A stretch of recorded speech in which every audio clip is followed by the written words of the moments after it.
Hey, what is up everyone? Welcome back to another video. Today we're taking a look at Bitcoin, which is currently sitting at under $90,000, which is absolutely insane to say. The entire market has seen a huge dump today. I say huge, it's not that big considering the other dumps we've had in the past, but it is still a dump nonetheless. We have HBAR down 5%, XRP down 3%, Bitcoin down 2%. It doesn't seem like a lot, but it has been crashing really ever since yesterday, and there is huge news behind it, which we're going to jump into in just a second. But before we do, I want to ask you guys to check out the Discord down below. In the Discord, we're sending out trades that you can copy every single day, and they're absolutely insane. You can see on the screen right now just how many trades we've been winning. They happen every single day, and our win rate is over 85%. So yeah, make sure you join up so you don't miss out on those. Now back to Bitcoin and the entire market. So the main reason for this dump is that roughly 30 minutes ago to 1 hour ago, or maybe even yesterday really, the news has just dropped, but maybe this happened yesterday because this is when we saw the huge dump. You know, it was sort of overnight, and that news is that Trump has confirmed tariffs on Canada and Mexico. So if you remember a few days ago, maybe a few weeks ago, Donald Trump obviously enforced some tariffs on Mexico, Canada and China literally just minutes and hours before he took down the tariffs on Mexico and Canada. And obviously it was a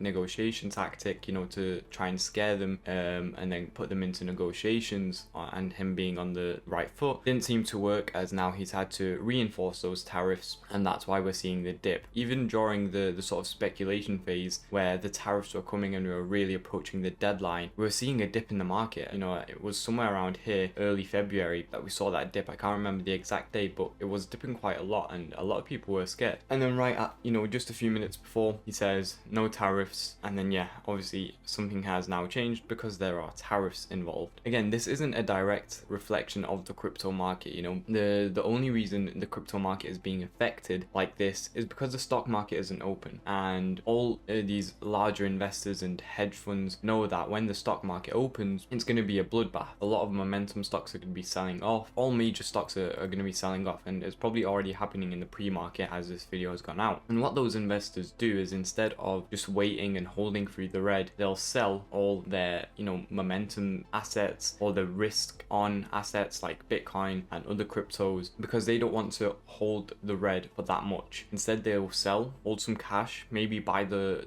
dip, maybe just hold off until, you know, the tariffs get taken down or there's more information on that. They don't like to hold in the red and wait until more stocks and assets of theirs crash. So they're going to sell off. Then, you know, it's sort of us that are left with holding the bag essentially and holding the dip. But again, that doesn't have to be the case, because on a lot of these coins, we've already talked about these crashes happening. You know, if you look back at any video on HBAR, Ethereum, XRP, SUI, any of those videos, even polkadot, we've been talking about already accumulating the dip. Our first entry on HBAR, 22 cents. Sure, we've dipped below, but what was our second entry? It was right here at 18 cents. Guess what got hit today? That second entry at 18 cents. Our third entry is at, you know, 11 to 12 cents. That might get hit as well. So we're already prepared for the worst, even though in the thumbnails it might not seem like it. Yeah, sure, the thumbnails look really good and, you know, they're always green and talking about a pump, but that's just because people click. Nobody's going to click this thumbnail because it's a red thumbnail. But regardless, you know, all the news I provide is all the same.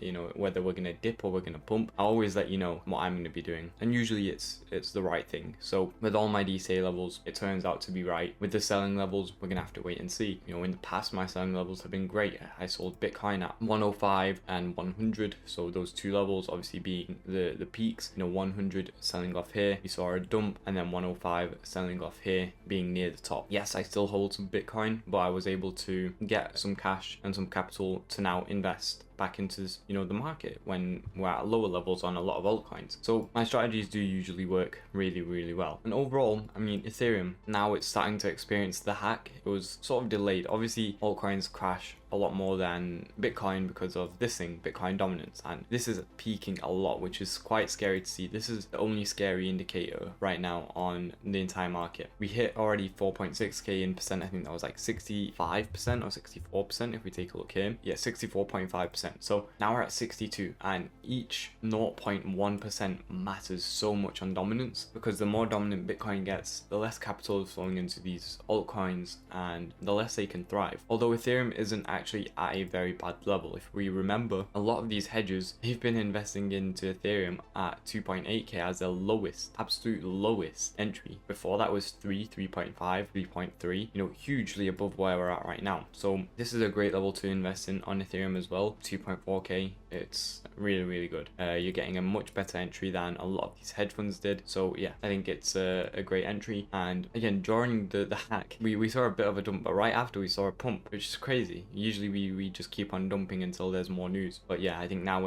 that effect has slowly started to come into place. People have realized it was hacked maybe, and that's why we're dumping off a bit more. But regardless, we're still at a good price for entries. Solana, on the other hand, is on a support level right now, looking quite good. Again, you know, I think near $300 here was going to be the top with the Trump coin being released. There's not really much more it can go. Obviously, from here it can still go up to, you know, maybe 165, maybe 200, maybe 240. But beyond that, will it go above 300? Well, we need a major catalyst, something bigger than Trump. Maybe the Federal Reserve. If the Federal Reserve is able to buy in right now and they make their decision up to have a crypto reserve, and they're buying Bitcoin at sub 90, ETH at 2.4, maybe Solana if they're, you know, want to gamble a bit. But if that gets released this week, then that's going to be a major catalyst and we're going to see a huge reversal on crypto. If not, and that's going to take a bit more time, well, we'll have to see. And again, the chance of a US national Bitcoin reserve in 2025 is currently 46%. It hasn't been traded much at all. You know, chances were a lot higher,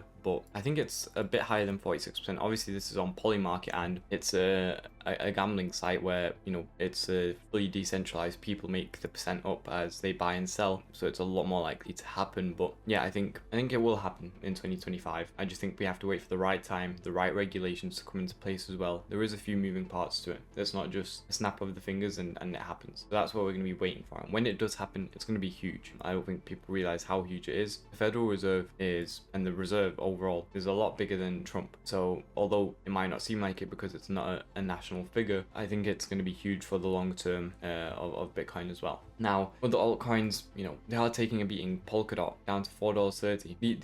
The issue is these are really good levels to be buying in at. Although it may not seem like it's a good level that it's at right now, you know, the levels that they are at, they're really good. So yeah, good levels to buy. Obviously slightly scary levels as well, but once, you know, you just start dollar cost averaging in, it's a lot safer rather than, you know, trying to hold all your money and buy the bottom of the bottom. It's way better to do what we're doing with a lot of coins. You know, HBAR, I just use an example because it's currently going quite perfectly. Initial entry here, 22 cents. It was on a support, good entry level, could have reversed, could have kept dipping, whatever, you know, first entry point. Second entry point here at 18 cents. Order block as well created, great support, aligns with the Fibonacci, overall a great level. It will probably head down here if we're gonna crash, and it could possibly reverse here. So again, DCA level. Final level, 11 cents, a 50% dip from our initial point. But guess what? It aligns with the fib, 0.786, used as a support. Good level. Why not? You know, just sort of YOLO these DCA levels. Obviously, analyze them. All my levels are very analyzed, even though I may simplify them a lot. But yeah, you know, do something like this. Fibonacci it, find some order blocks, find some fair value gaps, take a swing at it. So that's my recommendation. If you did enjoy the video, please do make sure to like and subscribe. And again, if you want to be getting trades sent to you every single day, then check out the Discord down below. And if you need a place to be buying the dip with the lowest fees, then check out all the exchanges we're working with down below. Thank you all for watching. I'll see you all tomorrow. Goodbye, guys.